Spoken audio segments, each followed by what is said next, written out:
పాకిస్తాన్ కి చుక్కలు చూపిస్తోంది భారత్. ఆపరేషన్ సింధూర్ తర్వాత ఇది న్యూ ఇండియా, పాత భారత్ కాదు. ఓ దెబ్బ కొడితే చూస్తూ ఊరుకోవడానికి, తిరిగి కొట్టడమే కాదు, ఇక లేవకుండా కొడతామని చెప్పింది, చేసి చూపించింది. అంతేకాదు, ఇకపై చర్చలంటూ జరిగితే పీఓకేపై మాత్రమే జరుగుతాయని, ఇంకేదైనా అంటే మాటలు లేవంటూ ప్రధానమంత్రి నుంచి రక్షణ మంత్రి రాజ్నాథ్, హోంమంత్రి అమిత్ షా అందరూ ఒకే మాటతో ఉండటంతో పాకిస్తాన్ బిక్కచచ్చిపోతోంది.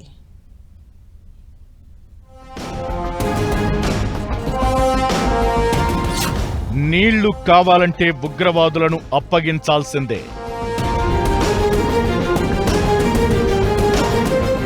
చర్చలంటూ జరిగితే పీఓకే పైనే, లేదంటే ఇక ఏ మాటలు లేవు.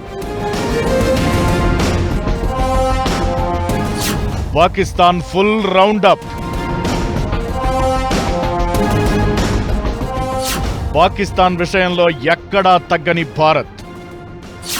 సడలింపు అనే మాటకే చోటు లేకుండా వ్యవహరిస్తోన్న కేంద్రం.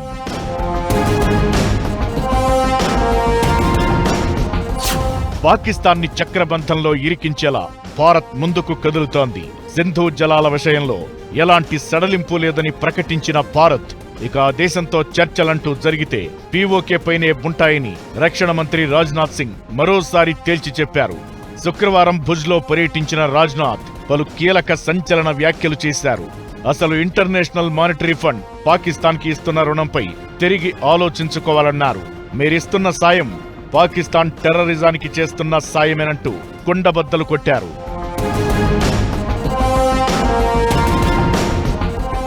అంతేకాదు, పాకిస్తాన్ ఉగ్రవాదాన్ని విడిచిపెట్టాల్సిందేనని, భారత సైన్యానికి సరిహద్దు దాటకుండానే పాక్లో ఏమోలైనా దాడి చేయగల సామర్థ్యముందని గుర్తు చేశారు.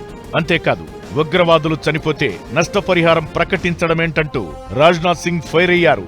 భారత సైన్యం కాల్పుల విరమణ అనేది పాకిస్తాన్కిచ్చిన ప్రొబేషనరీ పీరియడ్ అని చెప్పడం భవిష్యత్తులో భారత్ వ్యవహరించబోయే తీరుకు నిదర్శనం. वर्तमान सीज फायर में हमने पाकिस्तान को बिहेवियर के आधार पर अभी प्रोबेशन पर रखा हुआ है.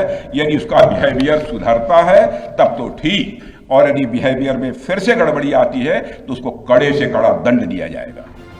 మరోవైపు భారత్ పాకిస్తాన్ పదే పదే చెప్పుకుంటున్న ఆటం బాంబుల విషయంలోనూ భారత్ వ్యూహాత్మకంగా వ్యవహరిస్తోంది.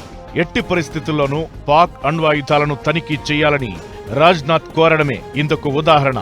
అసలు దేశం అణ్వాయుధాలను చూపి బెదిరించడంపై అంతర్జాతీయ అణు ఇంధన సంస్థ తప్పనిసరిగా స్పందించాలంటూ డిమాండ్ చేశారు. దీంతో ఓవైపు దౌత్యపరంగా ఒత్తిడిని ఏమాత్రం తగ్గించకుండా ముందుకు వెళుతున్నట్లయింది. అలాగే పాకిస్తాన్కి ఆధారమైన నీరు, నింగి, నేల మార్గాలను మూసేసిన భారత్ ఇకపైనా ఇదే తరహాలో వ్యవహరించనుంది. నీళ్లు కావాలంటే టెర్రరిస్టులను అప్పగించాల్సిందేనంటూ విదేశాంగ శాఖ మంత్రి జయశంకర్ ప్రకటించడమే ఇందుకు నిదర్శనం. ఈ దెబ్బతో పాకిస్తాన్ దిక్కుతోచని స్థితిలో పడిపోయింది.